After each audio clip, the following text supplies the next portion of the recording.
Чацвер 29 жніўня Белсадзум Вітаўт Сіўчык. Вітаю, шаноўнае гаспадарства, і вось што будзе сёння ў нашым выданні. Беларусь упершыню падняла авіяцыю, каб збіць расейскі беспілотнік. Беларускі гаюн распавёў пра беспрэцэдэнтную сітуацыю. Дэпартацыя беларусаў са Швецыі, арышт адразу на мяжы і фальшывая даведка пра смерць сваяка палітвязня. Высвятляем падрабязнасці заблытанай і скандальнай гісторыі. Прымушаюць разбіраць мяхі з гнілою бульбай, здзекуюцца з хворых. Новы час апублікаваў шокавае сведчанне пра ўмовы ў жаночай калоніі. У Беларусі для збіцця дрона камікадзе тыпу «Шахед» упершыню прымянілі авіяцыю. Паводле інфармацыі беларускага гаюна, уначы адзін з выпушчаных Расеяй беспілотнікаў зноў заляцеў на Гомельшчыну. Дзеля збіцця беспілотніка паднялі самалёт-знішчальнік. Каля 20 хвілінаў ён ганяўся за дронам. Каля 4 раніцы ў Ельскім раёне чулі не менш за 2 выбухі і назіралі яркі выбліск у небе. Гэта не першы выпадак, калі ў паветраную прастору Беларусі заляталі расійскія ўдарныя дроны. Пра падобныя інцыдэнты перыядычна паведамляе беларускі гаюн. Пратэстаў расійскаму боку ў сувязі з такімі падзеямі рэжым Лукашэнкі не заяўляў. Пры гэтым узурпатар 10 жніўня абвінаваціў Украіну у парушэнні беларускай паветранай прасторы дронамі і заявіў, што загадаў вярнуць войскі да паўднёвай мяжы. А з намі на сувязі палітолог з Украіны Владзімір Фасенка. Спадар Владзімір, вітаю вас. Вітаю. Першае пытанне. Вось беларускі гаюн сцвярджае, што уздымалі авіяцыю, каб збіць «Шахед» на тэрыторыі у паветранай прасторы Беларусі. На вашу думку, ці магчыма было б гэтае рашэнне без асабістага ўхвалення Лукашэнкі? Ну, навряд. Безумовно, краще білоруським експертам давати такі оцінки, але все, що ми знаємо про політичну систему Білорусі, про режим влади, який зараз існує в Республіці Білорусь, ну, такі рішення без Лукашенка ухвалювати не можна. Я просто для порівняння можу вам сказати, свого часу, ще в радянські часи, коли був інцидент з збитим американським літаком, ну, він ж південно-корейський літак був, да, так рішення ухвалювалися на рівні Москви. Там теж винищувач довго, ну, скажімо так, не міг ухвалити рішення. Так що я переконаний, тут рішення було безумовно на найвищому рівні, і без Лукашенка це не могло бути. І це був сигнал певний з боку Лукашенка. Або така, я б сказав, подвійна, навіть потрійна гра в стилі Лукашенка, коли він всіх запутає і хоче продемонструвати різні сигнали різним сторонам.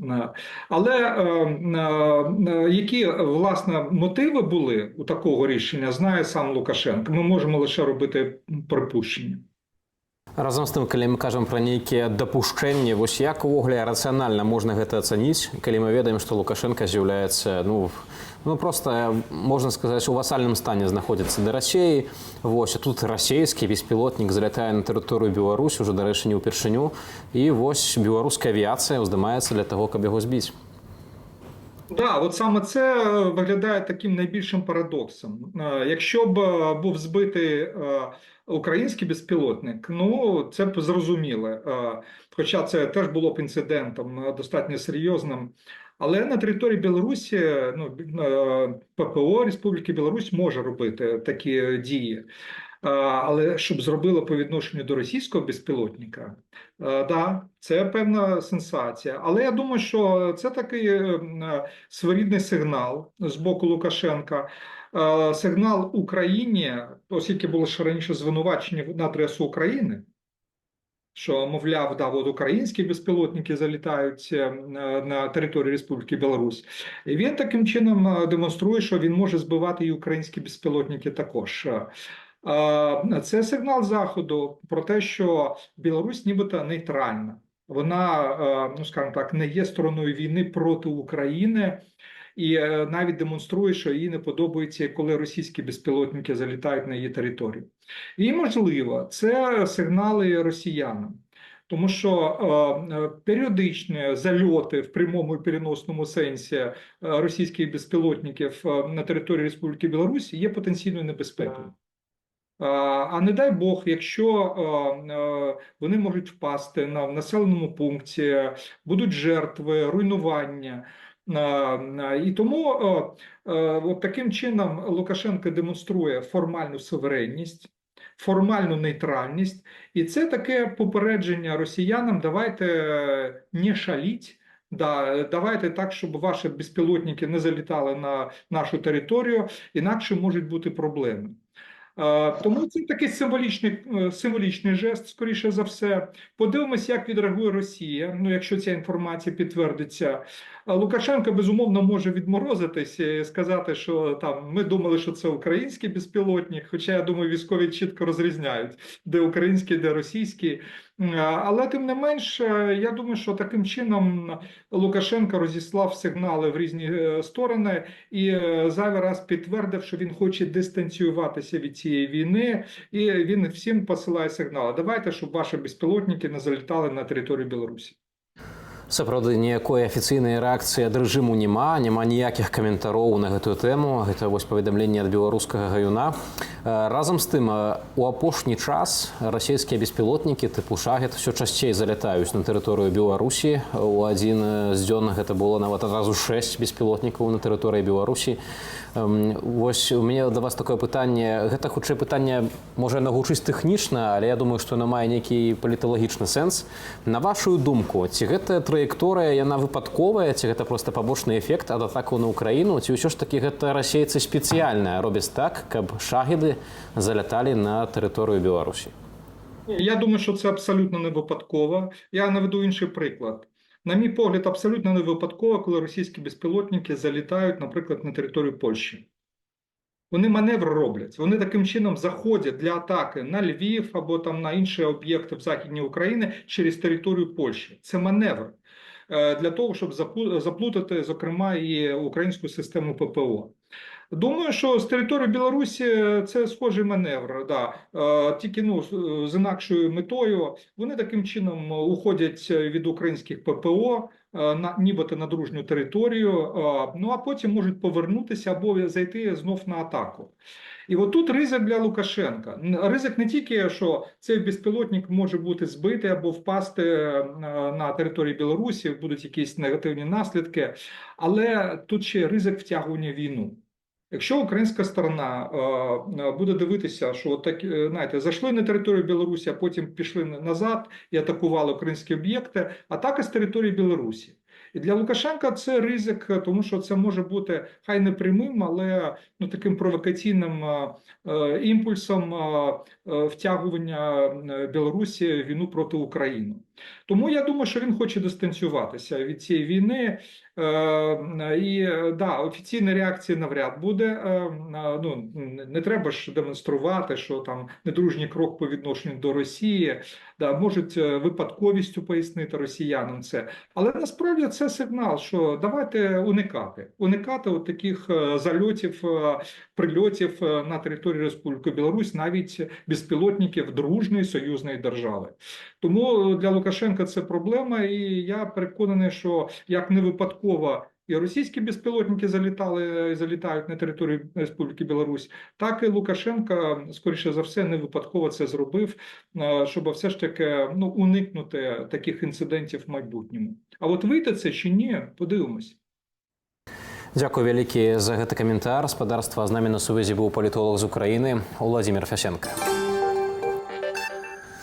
Лукашэнкаўцы ўчынілі паказальную аблаву на людзей, якія прадаюць месцы ў чарзе на мяжы з Польшчаю. Ля памежнага пераходу пад Берасцем затрымалі 10 асобаў. Некаторых дэманстратыўна клалі тварам на асфальт. Пра іншыя падзеі ў Беларусі і свеце у нашым аглядзе. Выданне «Новый час» са спасылкаю на свае крыніцы паведаміла трывожныя навіны з гомельскай калоніі, дзе ўтрымліваюць у тым ліку і паліцняволеных жанчын. Гэтак здзекуюцца з Марыі Калеснікавай, не перадаючы ёй лістоў. Да яе доўга не дапускалі дактароў, калі ёй патрэбная была медычная дапамога. Здзекуюцца і з паліцняволенай праваабаронцы Насты Лойкі. Суразмоўцы выдання распавялі, што жанчыну калоніі прымушалі разбіраць гнілую бульбу, з якой потым і гатавалі ежу. Адна са зняволеных заразілася каростаю, але медыкі ўпарта называлі гэта алергіяй. Жанчыне, якая праз праблемы з ціскам губляла прытомнасць і не магла ісці, доктар прапанаваў паўзці.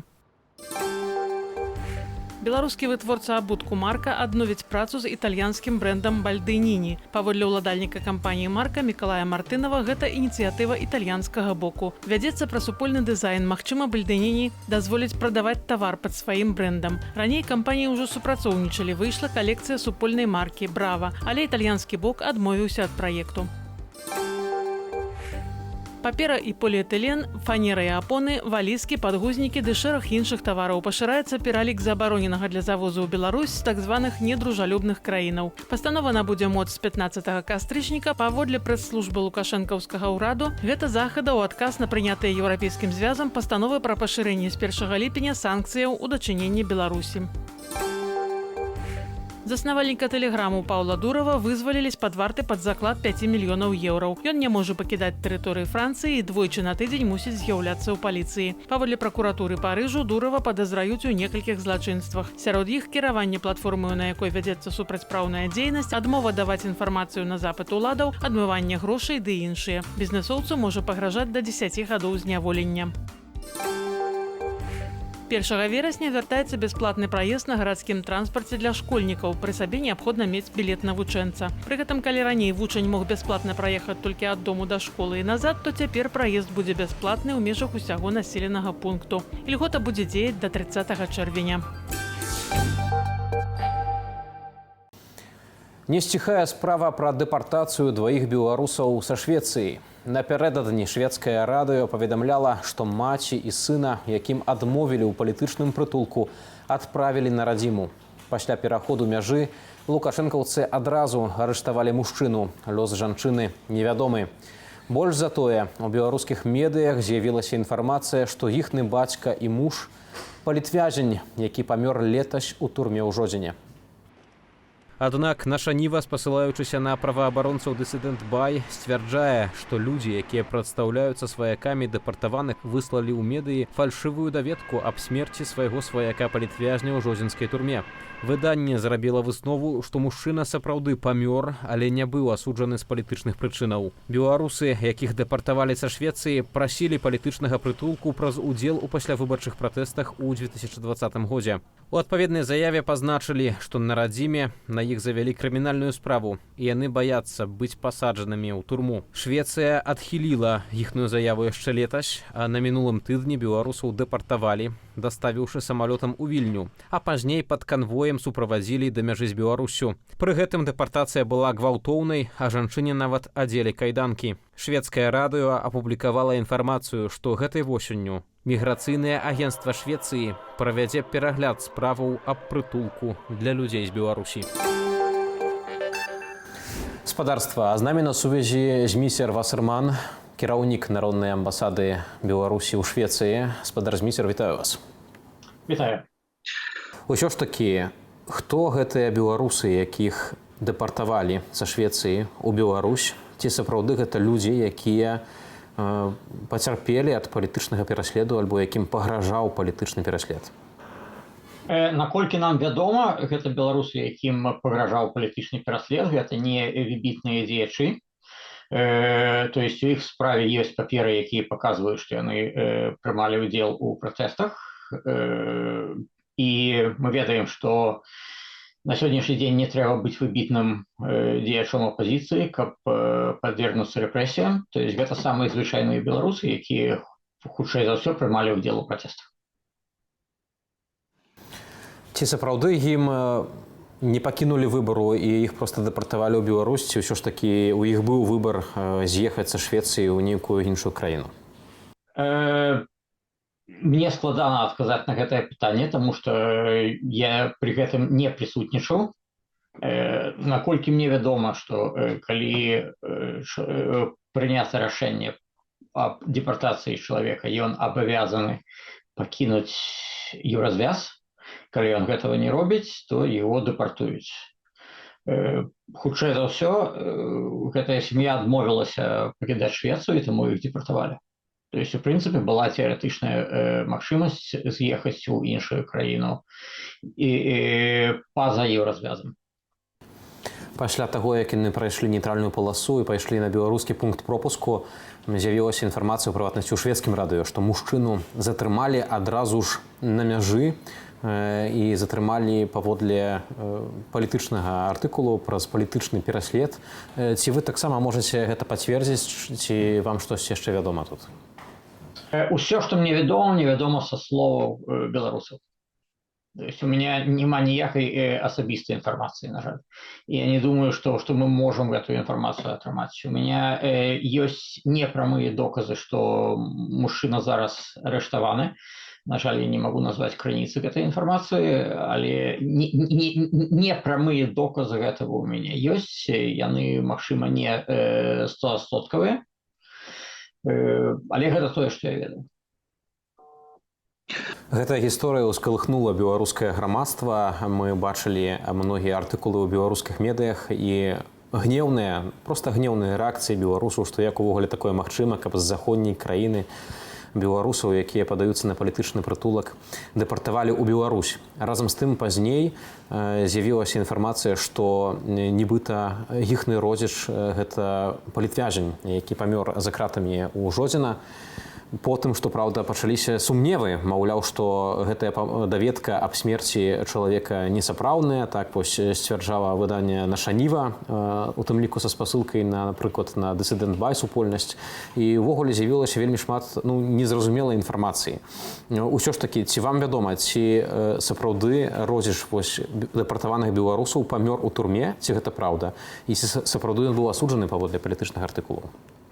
Мне гэта невядома. Я сам даведаўся пра гэта са справы по прытулку. То есть яны мне перадалі гэтыя справы.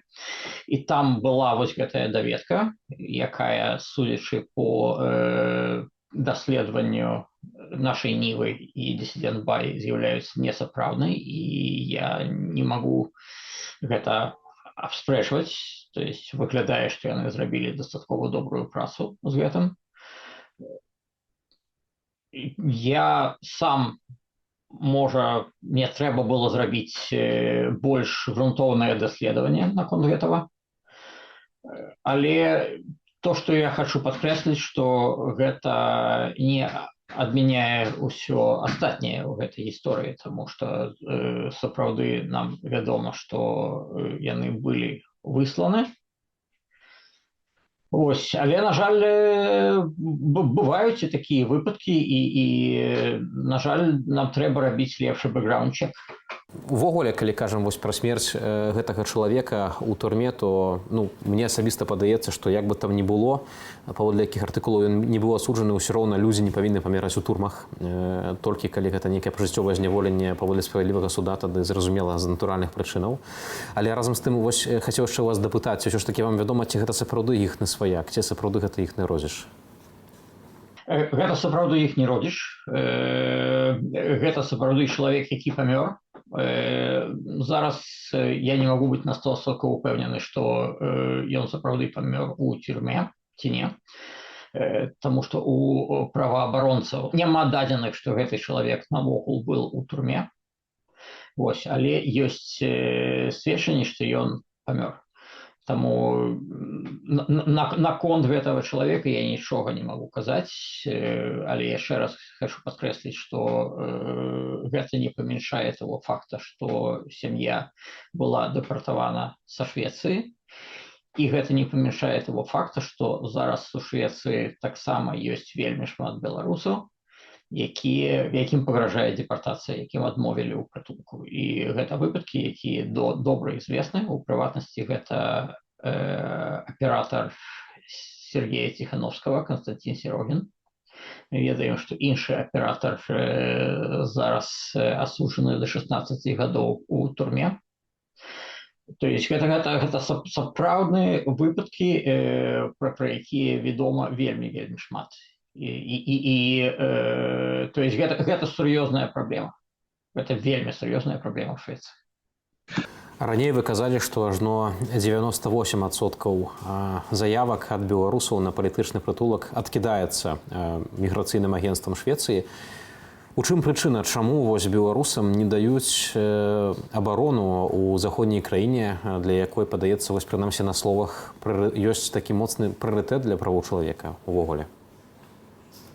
Гэта звязана з тым, як функцыяніруе шведская бюракратія. У Швецыі ёсць гэты прынцып, што вельмі моцнае раздзяленне паўнамоцтваў і вельмі моцная ідэя пра то, што палітыкі не павінны ўплываць на аператыўную дзейнасць. То есть палітыкі павінны рабіць законы, падзаконныя акты, але яны не маюць магчымасці паўплываць на аператыўную дзейнасць. І нават калі мы ў дыялоге са шведскімі палітыкамі, напрыклад, з Міністэрства замежных спраў, яны гавораць, што мы разумеем сітуацыю, але мы па закону не маем магчымасці паўплываць на асабістыя справы. Але калі тут ёсць некая больш шырокая тэндэнцыя, тады і ёсць магчымасць паўплываць, таму што чалавек тады не ўплывае на асабістую справу, ён уплывае на агульную тэндэнцыю. І вось так гэта здарылася ў лютым, калі мы распачалі дыялог з міграцыйным агенцтвам пасля таго, як аператару Сергея Тихановского першы раз адмовілі ў прытулку. Пра гэта сталі пісаць многія шведскія медыа, і гэта прывяло к тому, што мы распачалі дыялог, і гэта прывяло до таго, што яны змянілі інфармацыю па краіне.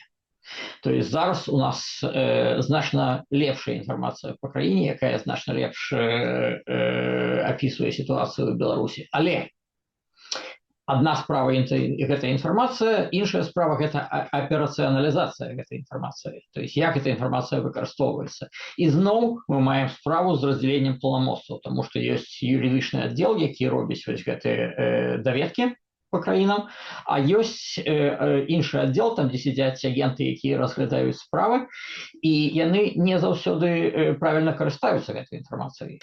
Але тое, што мы патрабуем адразу, гэта каб Швецыя аб'явіла мараторый на дэпартацыі. Таму што гэта перагледжанне справаў, гэта вельмі добры працэс, які дае надзею шматлікім беларусам, якія зараз чакаюць дэпартацыі. Але важна, каб падчас гэтага доўгага працэса больш беларусаў не былі высланы з Швецыі.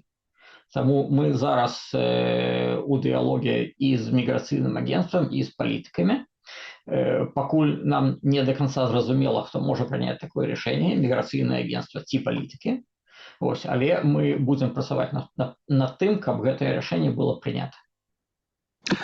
Спадар зміцер, літаральна апошняе пытанне. Ці ўвогуле быў нейкі шанец спыніць дэпартацыю вось гэтых двух грамадзянаў Беларусі, маці і сына?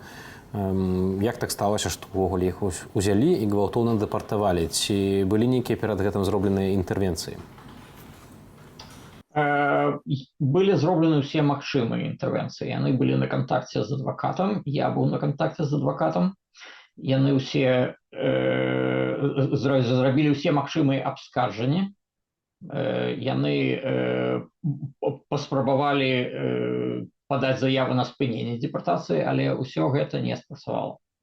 І нам яшчэ прадстаіць зразумець, чаму гэта не спрацавала у дыялоге з міграцыйным агенцтвам. Таму што гэта мусіла спрацаваць, калі мы паглядзім на сітуацыю ў Беларусі, калі мы паглядзім на тыя катаванні, якія праваабаронцы лічаць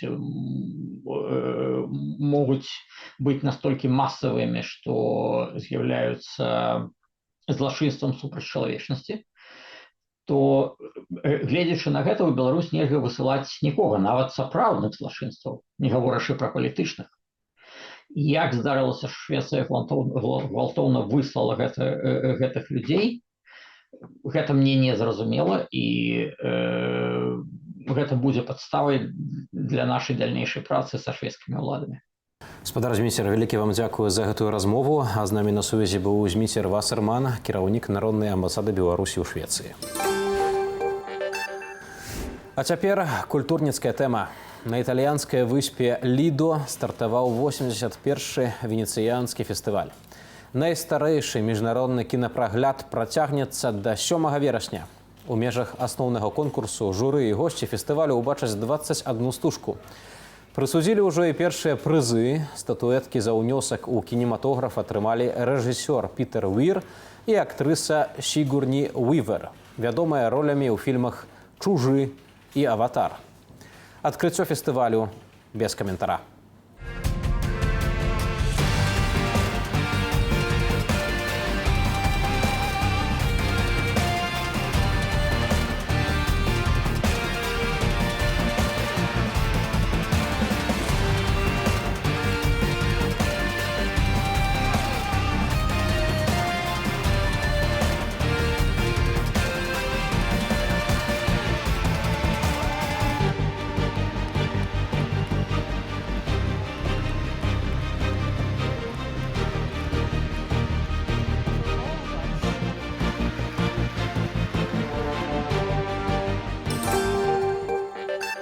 Дзякуй за прагляд нашай праграмы. Калі для вас гэта бяспечна, подписывайтеся на наш YouTube канал Белсат News, ставьте уподабанні і каментуйте. Волі і міру вам.